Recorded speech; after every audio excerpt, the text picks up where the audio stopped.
네, 위기에 직면한 더불어민주당 이재명 대표 내일부터 또다시 1박 2일 경청 투어를 떠납니다. 이번에는 민주당의 텃밭이라고 할 수 있는 호남 지역을 방문합니다. 전남, 여수와 장흥 그리고 광주를 찾는 일정인데요.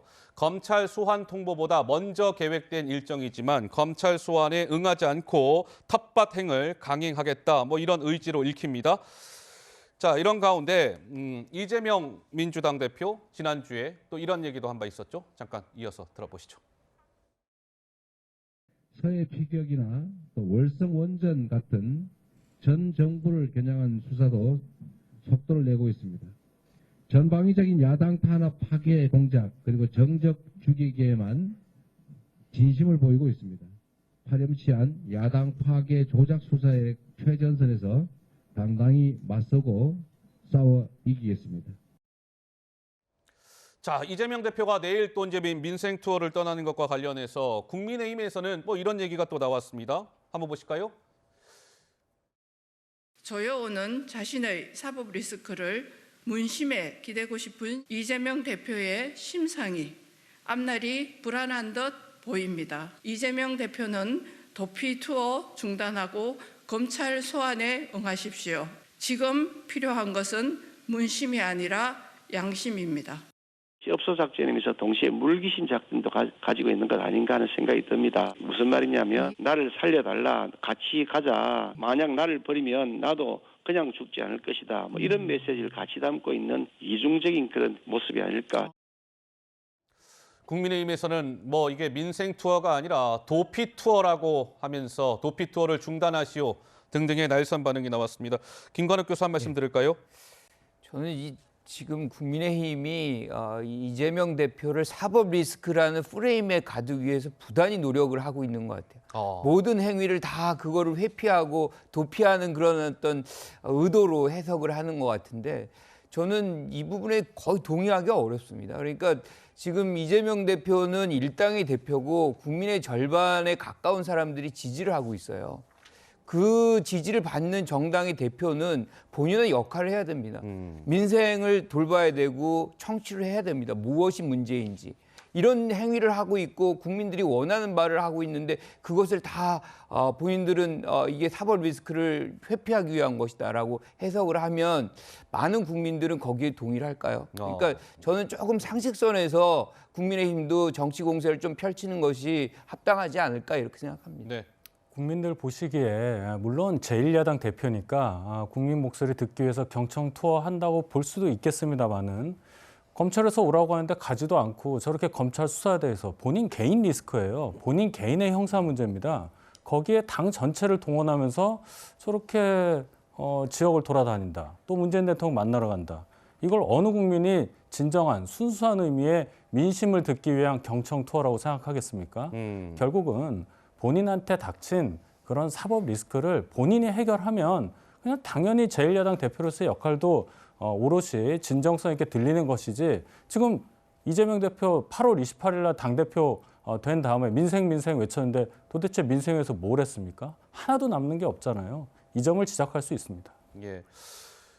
참고로 말씀을 드릴까요? 아까 국민의힘에서는 지금 필요한 것은 문심이 아니라 양심이다. 이제 이런 얘기가 나왔는데 이 문심 얘기는 그러니까 이제 내일부터 이틀간은 호남 지역을 이재명 대표가 방문을 하지만 연초에는 부산, 울산, 경남 이 또 투어가 있답니다. 그래서 그때 부울경을 방문할 때 문재인 전 대통령의 이제 사저도 방문을 해서 문 전 대통령을 만난다라는 뉴스가 전해지니까 문심이 아니라 양심이다. 이런 또 국민의힘의 비판의 목소리가 나온 것이다. 참고로 말씀을 드리고요.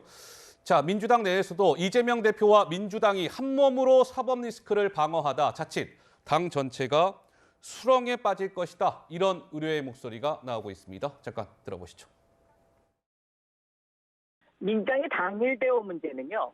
검찰 행태가 정치 검찰이냐 아니면 정치 보복이냐 이런 차원에서는 단일 대우가 유지되어야 되겠죠. 저는 그래서 민주당이 투트랙 전략을 가지고 가야 한다. 최고위원회 전체가 다 달라질 것이 아니라 이것을 하는 소수의 TF팀에서 할 일이고요. 민주당의 지도부는 민주당의 미래와 민생 문제와 대한민국의 미래와 이런 메시지를 내고 그 메시지를 선점하는 역할을 하는 것이 더 중요하다.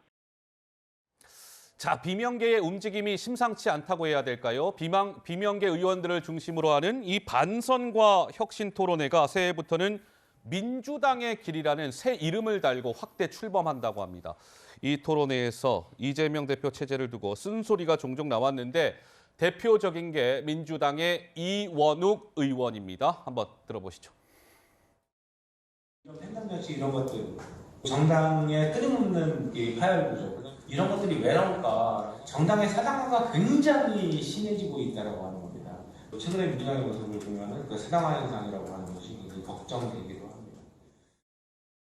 자, 이원욱 의원 목소리까지 듣고 왔습니다. 송 본부장님께 한번 질문 드릴까요? 송 본부장님이 요즘에 뭐 계속 또 취재를 하고 계실 텐데 지금 민주당의 상황은 어떻습니까? 어쨌든 이재명 대표가 모레 소환 통보도 받은 상황이고 앞으로도 줄줄이 검찰이 이제 소환 통보나 이런 것들이 예정이 되어 있는데 민주당의 실제 내부의 분위기는 좀 어떻습니까? 지금 겉으로 표출되는 것보다 예. 조금 전에 박영선 전 의원이나 이렇게 이야기하는 사람은 어떻게 보면 소수예요.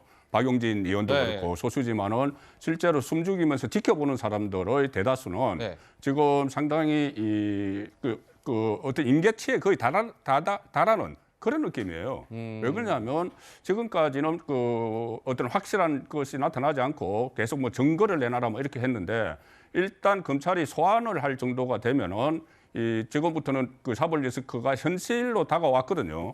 그리고 특히 지금까지는 이재명 대표가 이 당권을 가지고 있고 그 당권이 있다는 것은 다음 총선 때 공천권이 있기 때문에 네. 좀 숨죽여 왔지만은 어느 순간 이것이 분출이 되면은 이 상당히 이재명 대표의 그 위치가 상당히 흔들릴 지경까지 지금 와 있습니다.